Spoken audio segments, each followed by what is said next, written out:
Hello students. तो चलिए आज हम करेंगे अपना नया टॉपिक गॉस लॉ। ठीक है। तो पिछली क्लास में हम कर चुके हैं एरिया वेक्टर क्या होता है, उसके बाद एरिया वेक्टर के हेल्प से समझा था इलेक्ट्रिक फ्लक्स क्या होता है। तो आज हम पढ़ने वाले हैं, बहुत ही इंपॉर्टेंट टॉपिक है हमारा ये क्लास 12 की फिजिक्स चैप्टर नंबर 1 का गॉस लॉ। ठीक है। ये बोर्ड एग्जाम में काफ़ी बार पूछा गया है, तो देखेंगे हमारा गॉस लॉ क्या होता है। ठीक है। मगर अगर आपको इलेक्ट्रिक फील्ड की वजह से इलेक्ट्रिक फ्लक्स जो प्रोड्यूस होता है उसके बारे में नहीं पता, अगर आपने पिछली वीडियो नहीं देखी है या कहीं भी पढ़ा नहीं है इलेक्ट्रिक फ्लक्स, तो आपको गॉस लॉ समझने में मुश्किल होगी। तो पहले आप इलेक्ट्रिक फ्लक्स के बारे में जानें, उसके बाद ही गॉस लॉ को देखें। ठीक है। चलिए स्टार्ट करते हैं हमारा आज की क्लास। तो आज का हमारा टॉपिक है गॉस लॉ। देखते हैं गॉस लॉ है क्या। चलो ध्यान से देखिए। आपको बताएं फ्लक्स निकालने का तरीका क्या है। फ्लक्स निकालने का फॉर्मूला ये तो है, पिछली क्लास में हम देख चुके हैं पिछली वीडियो में कि इलेक्ट्रिक फ्लक्स निकालने का फॉर्मूला होता है E डॉट ए। ठीक है। और ये हो जाता है हमारा ई ए कॉस थीटा। अब सपोज करो हमें कोई सरफेस दे रखा है। ठीक है। सपोज करो हमें स्फीयर दे रखा है एक, ठीक, और इलेक्ट्रिक फील्ड दे रखी है, मान लो रेडियस कितनी है r। अब इसके अंदर जो है बेसिकली इलेक्ट्रिक फील्ड भी है और इस सरफेस का एरिया भी है। ठीक है।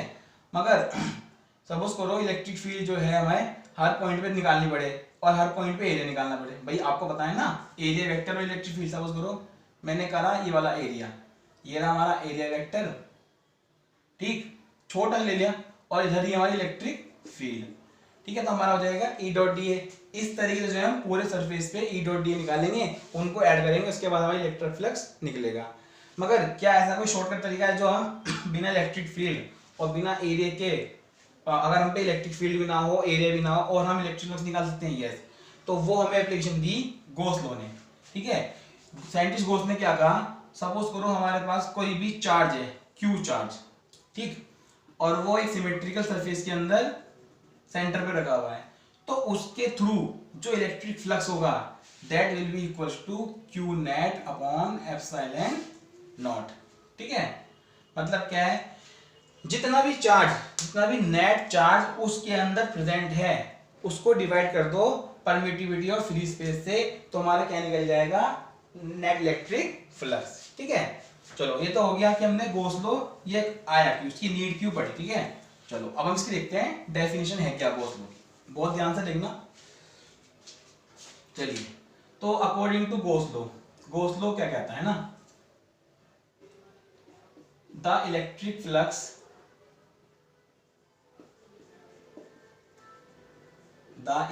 Flux through a close surface, या बेसिकली 3D फिगर, ठीक है ना, the electric flux through a close surface, bracket लिख लो 3D फिगर, ठीक है, is equals to 1 upon epsilon not times of the net charge present inside the 3D inside the surface या inside the closed figure। ठीक है। ये है हमारा गॉस लॉ। देखो एक बार इसको पढ़ लो अच्छे से। The electric flux through a close surface 3D figure is equal to 1 upon epsilon not times of the net charge present inside the close figure. मतलब क्या है, जो इलेक्ट्रिक फ्लक्स है, देखो जो इलेक्ट्रिक फ्लक्स है किसी क्लोज सरफेस के थ्रू, ये ना इलेक्ट्रिक फ्लक्स वो किसके इक्वल है, is equals to 1 upon epsilon not times, time मतलब होता है multiplication, of net charge inside the close figure. Net का मतलब है क्यू नेट इनसाइड। तो ये हमारा इलेक्ट्रिक फ्लक्स का फॉर्मूला बन गया, simply phi equals to Q upon epsilon not. Q क्या है, नेट चार्ज है इनसाइड अ क्लोज फिगर। ठीक है। तो by the help of Gauss law की हेल्प से हम इलेक्ट्रिक फ्लक्स बहुत इजीली निकाल सकते हैं, मगर केवल 3D फिगर के अंदर ही। ठीक है ना। अगर 2D फिगर होगी तो वही कंसेप्ट होगा, E डॉट डी ए करेंगे, E डॉट ए एंगल होना चाहिए, इलेक्ट्रिक फ्लक्स निकालेंगे और सबको ऐड ऑन कर देंगे। मगर अगर फिगर क्लोज है, 3D फिगर है, तो उसके थ्रू इलेक्ट्रिक फ्लक्स निकालने का डायरेक्ट फॉर्मूला है Q upon epsilon not, where Q is the net charge and epsilon not is the permittivity of free space. आप जानते हो इसकी वैल्यू क्या है, 8.854 इंटू 10⁻⁻12। ठीक है, चलिए, तो आई होप सबको समझ में आया। सिंपल सा, वो सिंपल सा। देखो, कोई एक क्लोज सरफेस है, उसके अंदर Q चार्ज है, तो बताओ कितना इलेक्ट्रिक फ्लक्स, कितनी फील्ड लाइंस निकल रही है सरफेस से। क्या करना है, उस चार्ज को डिवाइड कर देना एप्सिलॉन नॉट से और आपकी वैल्यू मिल जाएगी इलेक्ट्रिक फ्लक्स की। ना इलेक्ट्रिक फील्ड को एरिया से मल्टीप्लाई करना, कुछ नहीं करना, सीधा ही फॉर्मूला लगाओ और आपको डायरेक्ट इलेक्ट्रिक फ्लक्स मिल जाएगा। ठीक है, चलिए अब हम देखते हैं इसका इलस्ट्रेशन। इलस्ट्रेशन मतलब क्या है कि क्या जो ये गॉस लॉ है, क्या ये एक्चुअल में ही वर्क करता है, क्या ये एक्चुअल में ही ये आंसर आएगा। तो हम करेंगे क्या, एक स्फेरिकल सरफेस लेंगे, उसके थ्रू इलेक्ट्रिक फ्लक्स निकालेंगे अपने उस वाले कंसेप्ट से ही, E डॉट डी ए से, E डॉट ए से, और अगर फाइनल रिजल्ट ये आया तो इसका मतलब हमारा ये गॉस लॉ बिल्कुल सही है। हमें पता है गॉस लॉ बिल्कुल सही है, और जो मैं आपको कराऊंगा ये बेसिकली इसका प्रूफ नहीं है, एक तरीके से इसका इलस्ट्रेशन है। ठीक है ना, हाँ, इसको एक्सप्लेन करा गया कि हाँ ये एक्चुअल में ही Q अपॉन एप्सिलॉन नॉट के इक्वल होता है। ठीक है, चलिए इसको कॉपी कर लीजिए फटाफट, फिर मैं कराता हूँ आपको। डन।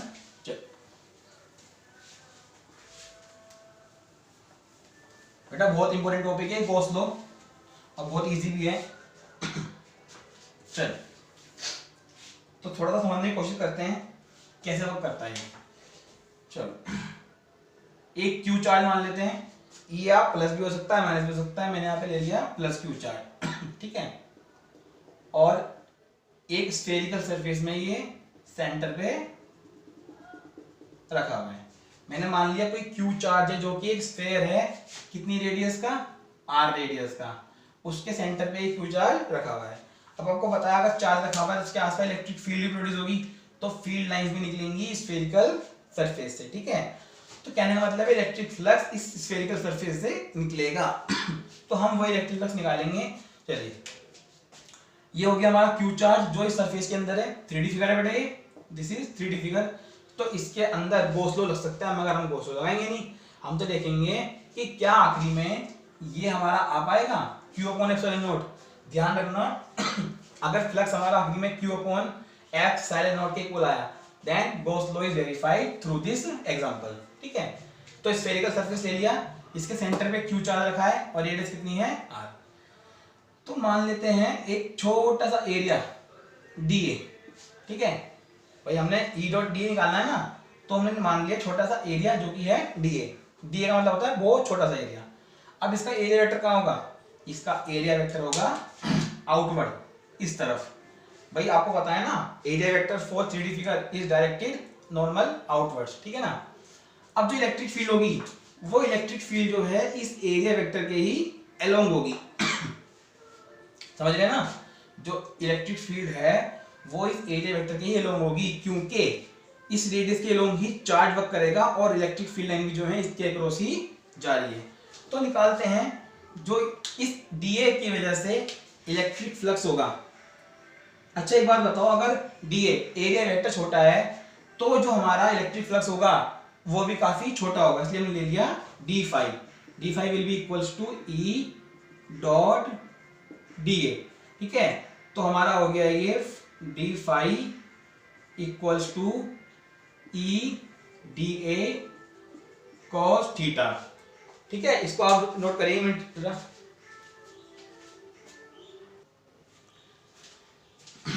चलिए बेटा, थोड़ा सा डिस्टर्बेंस हो रहा था, उसको ही ठीक करा है। तो बेसिकली इलेक्ट्रिक फ्लक्स, हमारा छोटा electric flux d5 equals to E dot DA। ठीक है, cos थीटा के इक्वल हो गया E DA cos थीटा। अब ध्यान से देखो, जो हमारा एंगल है कितना है भाई, DA और इलेक्ट्रिक फील्ड दोनों सेम लाइन में है, मतलब पैरेलल। तो ये हो गया हमारा E DA cos 0। ठीक है, अब सिंपली हमारा आ गया E DA cos 0 कितना होता है 1। अब जिस तरीके से हमने यहाँ पे निकाला इलेक्ट्रिक फ्लक्स, ऐसे यहाँ से निकाल लेंगे, ऐसे यहाँ से इनफाइनाइट टाइम निकाल लेंगे। हर बार इलेक्ट्रिक फ्लक्स हमारा कितना आएगा E DA। देखो सपोज करो हमने यहाँ पे लिया, इस तरफ ही DA एरिया वेक्टर और इस तरफ ही इलेक्ट्रिक फील्ड भी। तो देखो सेम केस बन रहा है, तो हमारा आखिरी में क्या आएगा, यहाँ भी डी फाई ई डी आएगा। तो इस तरीके से इस पूरे सरफेस से जो छोटा छोटा इलेक्ट्रिक फ्लक्स है कितना आ जाएगा, ई डी ए। अब अगर हमें पूरे सरफेस का इलेक्ट्रिक फ्लक्स निकालना है तो इन सबको ऐड कर देंगे, या आपको पता है हमारा कंसेप्ट होता है इंटीग्रेशन, ठीक है। तो डी फाई तो हमारा आ गया, D phi is equals to E D A, ठीक है। तो अगर जब आपको पता है हर जगह से ई डी ए आएगा तो हम सिंपली क्या कर देंगे, इंटीग्रेशन, ठीक। तो हमारा फाई हो गया इंटीग्रेशन ऑफ ई डी ए। अब इलेक्ट्रिक फील्ड कांस्टेंट है, देखो हर पॉइंट पे इलेक्ट्रिक फील्ड कांस्टेंट है, क्यों, क्योंकि डिस्टेंस कांस्टेंट है। तो अगर इलेक्ट्रिक फील्ड कांस्टेंट है हर पॉइंट पे तो ई हमारा क्या आ जाएगा, बाहर आ जाएगा। सो डी ए अंदर रह गया डी ए।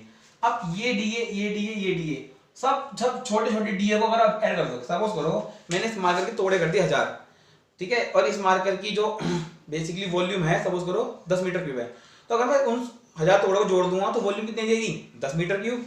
तो उस तरीके से अगर मैंने छोटे छोटे एरिया को जोड़ दिया तो इस स्फीयर का पूरा एरिया आ जाएगा, ठीक है। तो इसका मतलब है यह आ गया हमारा A, since integration of D A will be ए।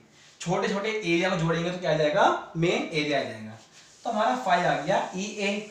अब फाई निकालना है ना, ई की वैल्यू रख दो 1/4 pi epsilon not R square, ठीक है। और एरिया कितना है 4 पाई आर स्क्वायर, अच्छा क्यू रह गया, ठीक है, 1/4 pi epsilon not Q upon R square into 4 pi R square, ठीक है। भाई 4 पाई आर स्क्वायर कैसा आया, area of sphere 4 pi R square होगा ना। अब इस आर स्क्वायर से आर स्क्वायर कट गया, 4 पाई से 4 पाई कट गया, तो ये ऊपर बचा क्यू और नीचे बचा एप्सिलॉन नॉट। तो जो आपका इलेक्ट्रिक फ्लक्स है कितना आ गया, Q अपॉन एप्सिलॉन नॉट। अब देखो Q यहाँ पे स्मॉल q ले लेते हैं क्योंकि अंदर भी हमारा क्या है, स्मॉल q ही है, ठीक। चलिए, तो इलेक्ट्रिक फ्लक्स का फॉर्मूला आ गया Q अपॉन एप्सिलॉन नॉट। और गॉस ने भी क्या कहा था कि अगर कोई 3D फिगर हो उसके अंदर Q चार्ज रखा हो तो उसके थ्रू इलेक्ट्रिक फ्लक्स निकालने की जरूरत ही नहीं है, सीधा सीधा Q अपॉन एप्सिलॉन नॉट। देखो यही आया हमारा electric flux equals to Q upon epsilon not. It means Gauss law is verified, ठीक है ना। कॉपी करिए इसको फटाफट, बहुत इजी है बेटा ये। यही हमारा गॉस लॉ है, this is our Gauss law, ठीक है। गॉस लॉ की 3 एप्लीकेशंस हैं, मगर उसको उनको देखेंगे अपने नेक्स्ट वीडियो में। आज हम देखेंगे इसके क्या क्या इसकी कंडीशंस हैं, ठीक है। तो पहले आप इसको नोट डाउन करिए फटाफट, फिर हम आगे बढ़ते हैं। चलिए एक काम करते हैं, उन कंडीशंस को अपनी नेक्स्ट वीडियो में डिस्कस करेंगे, ठीक है। अभी मैंने आपको फिलहाल गॉस लॉ समझाया है और इसका इलस्ट्रेशन, ठीक है, और गॉस लॉ की हेल्प से किस तरीके से किसी भी क्लोज फिगर के अंदर हम इलेक्ट्रिक फ्लक्स निकाल सकते हैं bye the help of Q upon epsilon not. तो आप पढ़ते रहना, आप पढ़ेंगे हम नेक्स्ट वीडियो में, ठीक है बच्चों, पढ़ते रहना। ऑल द वेरी बेस्ट, आप पढ़ेंगे नेक्स्ट वीडियो में।